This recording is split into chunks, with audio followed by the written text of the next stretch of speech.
চিনতে পারছেন না? হ্যাঁ, এমনি এমনি মারছি তাই মাঝে মধ্যে। খাড়া উঠবেন আর ঢালে নামবেন, এই স্কুটি নিয়ে কিভাবে নামতে পারছেন এইটাই তো প্রশ্ন। যে তখন উঠতে পারছেন কিভাবে? আমার তো উঠতে যে মানে দমটা পাইছেন কিনা, যে এনার্জিটা, সেই দমে তো উনি ভরপুর। কারণ পারে ওনার এটা স্কুটি, হ্যাঁ, যে রাইডার সে তো দমে ভরপুর, এনার্জিতে ভরপুর, মানে দম পাইছে। হ্যারে কোন ফর্ম করতে পারলে আমি কি করছি, এই এমনি এমনি মারছি। এই তালওয়ার পূরণ করো, পূরণ করো।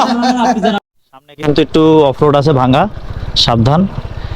এই পাহাড়ের এইরকম রাস্তাগুলি আসলে মানে প্রায় প্রায় পাওয়া যাবে, বিকজ এখন বর্ষার সিজন, আর বর্ষার সিজনে রাস্তাগুলি এরকম ভেঙে চুরে, মানে তারপরে রাস্তার মধ্যে মাটি এসে পাহাড় ধসে, তারপরে এরকম কাদা পিচ্ছিল হয়ে যায়। সব কিছু খেয়াল রেখে পাহাড়ে রাইড করতে হবে, কারণ পাহাড়ে কিন্তু তাড়াহুড়ো করা যাবে না, এটা হলো সবচেয়ে বড় কথা। এই যে এই যে ডান দিকে উঠে যান, হ্যাঁ হ্যাঁ, এই যে ডান দিক দিয়ে বাম দিক দিয়ে যে কোনো সাইড দিয়ে ওঠেন, মাঝখানে গর্ত। এই দেখেন মাটি কিন্তু খালি পিছলা কাটে। পাহাড় ধসে কি অবস্থা। তখন ভাই সাইড দিয়ে উঠে যেতে পারবে, উনিও পারবে, সমস্যা নাই।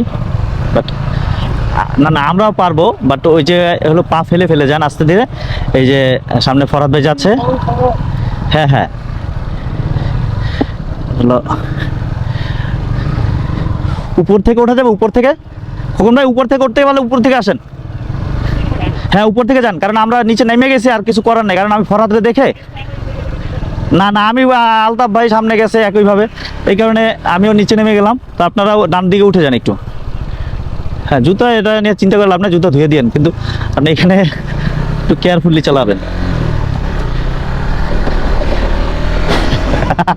আমার পিছনে কাঁথা ছিটছে, আপনি তাহলে একটু গ্যাপে থাকতেন।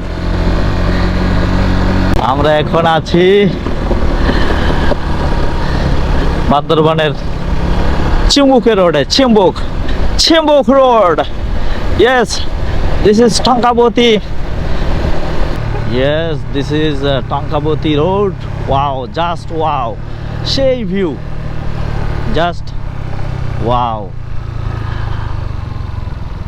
কর্নারিং এর জন্য খুব সুন্দর একটি পয়েন্ট এই টঙ্কাবতী, এই রোডটা,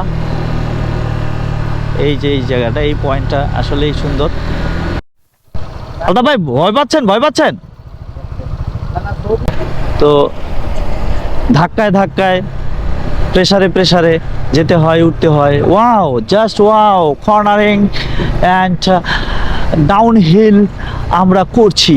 এখন ডাউন হিল থেকে আমরা এখন আপ হিলে যাচ্ছি। এখন কি আমরা এখানে দাঁড়াবো?